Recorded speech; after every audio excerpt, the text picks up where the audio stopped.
بسم اللہ الرحمن الرحیم۔ شروع اللہ کے پاک نام سے جو بہت مہربان اور نہایت رحم کرنے والا ہے۔ محمد صلی اللہ علیہ وآلہ وسلم اللہ کے رسول ہیں اور ان کے ساتھ والے کافروں پر سخت ہیں، اور آپس میں نرم دل تو انہیں دیکھے گا، رکوع کرتے سجدے میں گرتے، اللہ کا فضل و رضا چاہتے، ان کی علامت ان کے چہروں میں ہے سجدوں کے نشان سے۔ حضرت عقبہ بن عامر رضی اللہ تعالی عنہ سے روایت ہے کہ میں نے حضور پاک صلی اللہ علیہ وآلہ وسلم کو فرماتے ہوئے سنا، تم میں سے جو مسلمان اچھی طرح وضو کرے، پھر خشوع و خضوع کے ساتھ 2 رکعتیں ادا کرے تو اس کے لیے جنت واجب ہو جائے گی۔ حضرت سیدنا معدان بن ابو طلحہ رضی اللہ تعالی عنہ فرماتے ہیں کہ میری ملاقات حضرت ثوبان رضی اللہ تعالی عنہ سے ہوئی تو میں نے عرض کیا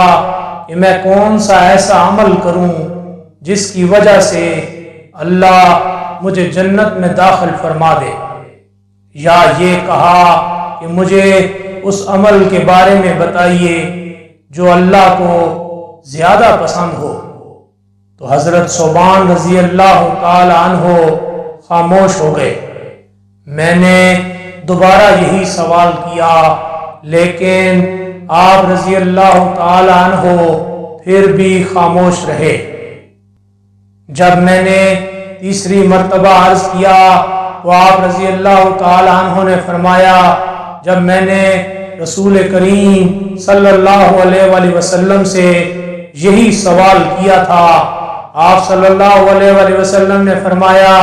کثرت سے سجدے کیا کرو، کیونکہ تم جب بھی اللہ کو سجدہ کرو گے اللہ تمہارا ایک درجہ بلند فرما دے گا اور اس کے بدلے میں تمہاری ایک خطا معاف فرما دے گا۔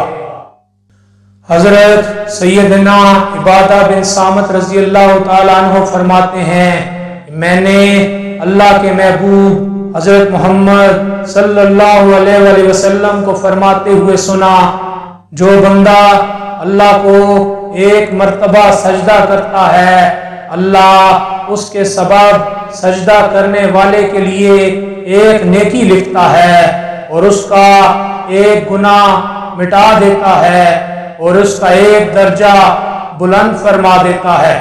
لہذا کثرت سے سجدے کیا کرو۔ حضرت ربیعہ بن کعب رضی اللہ تعالی عنہ فرماتے ہیں کہ میں رات بھر نور کے پیکر حضرت محمد صلی اللہ علیہ وآلہ وسلم کی بارگاہ میں حاضر رہتا اور آپ صلی اللہ علیہ وآلہ وسلم کی خدمت میں وضو اور حاجت کے لیے پانی پیش کیا کرتا تھا، تو نبی پاک صلی اللہ علیہ وآلہ وسلم نے مجھ سے فرمایا مجھ سے مانگو۔ میں نے عرض کیا میں آپ صلی اللہ علیہ وآلہ وسلم سے جنت میں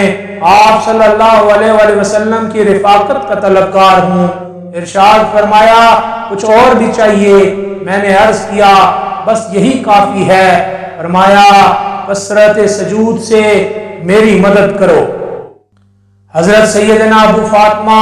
رضی اللہ تعالی عنہ فرماتے ہیں کہ حضور پاک صلی اللہ علیہ وآلہ وسلم نے مجھ سے فرمایا ابو فاطمہ اگر تم مجھ سے ملنا چاہتے ہو تو کثرت سے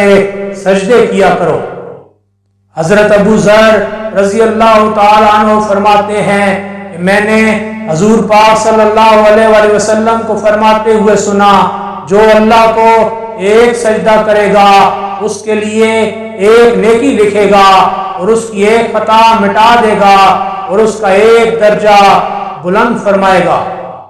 حضرت ابو ہریرہ رضی اللہ تعالی عنہ سے روایت ہے کہ دونوں جہانوں کے سردار حضرت محمد صلی اللہ علیہ وآلہ وسلم نے فرمایا بندہ اللہ سے سب سے زیادہ قریب سجدے کی حالت میں ہوتا ہے، لہذا سجدے میں کثرت سے دعا کیا کرو۔